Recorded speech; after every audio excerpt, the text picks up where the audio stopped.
सभी धम्म मित्रों को सब प्रेम नमो बुद्धा जय भीम। बहुत भारत में आपका स्वागत है।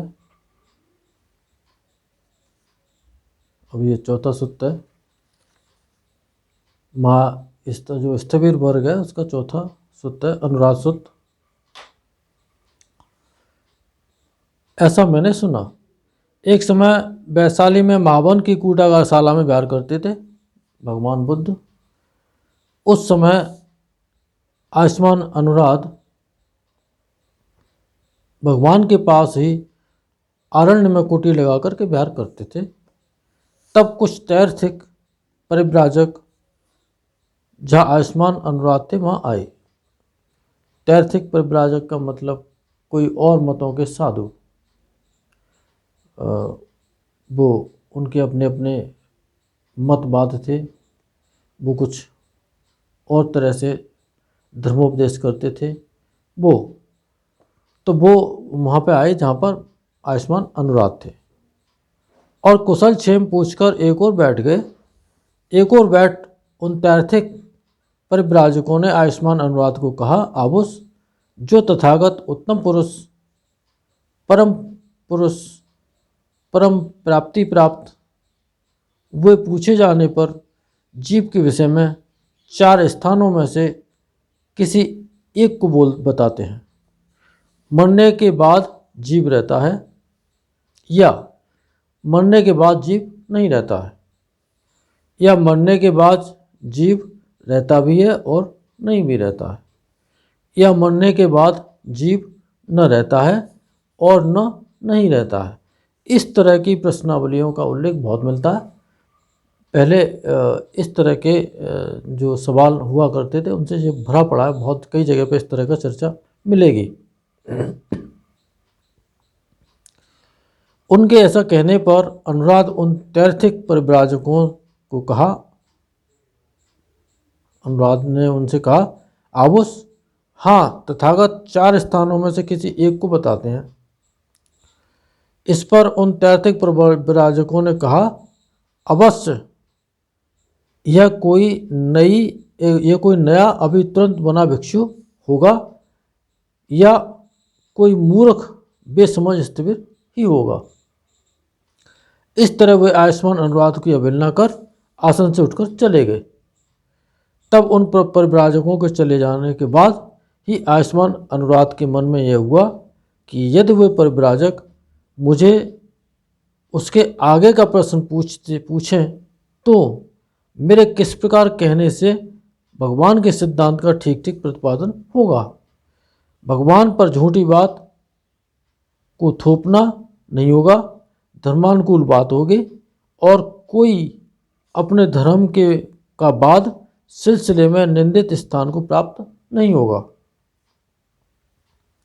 तब आयुष्मान अनुराग जब भगवान थे वहाँ गए और भगवान का विवादन कर एक और बैठ गए। एक और बैठ आयुष्मान अनुराग भगवान से बोले, बनते, मैं भगवान के पास ही अरण्य में कुटी लगा करके विहार करता था।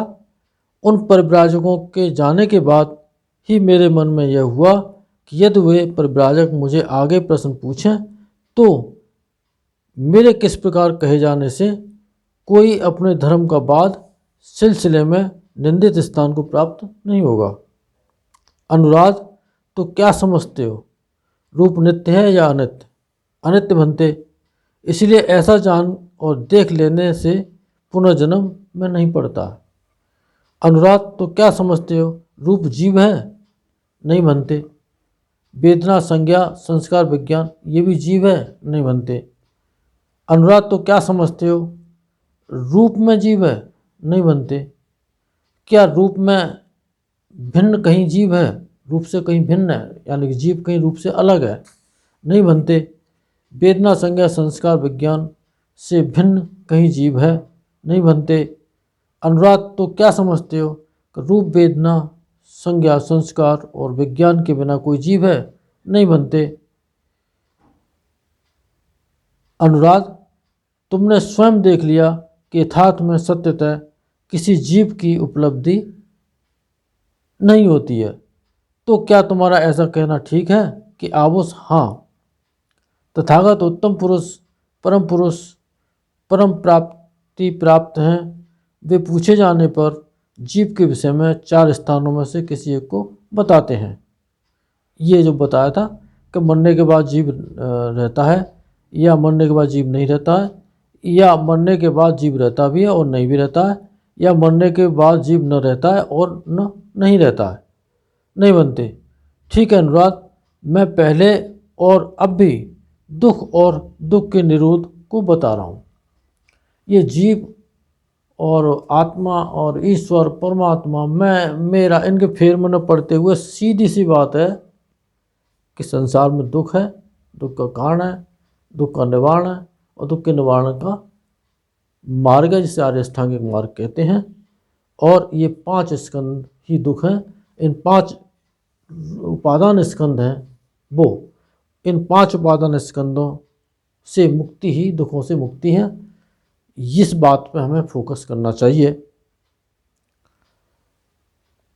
और अगला सूत्र वक्कली सूत्र है, महत्वपूर्ण सूत्र है वो, इसलिए वो फिर बहुत लंबा हो जाएगा वीडियो, आधा घंटे का भी हो सकता है, इसलिए ये वीडियो यहीं तक काफ़ी है।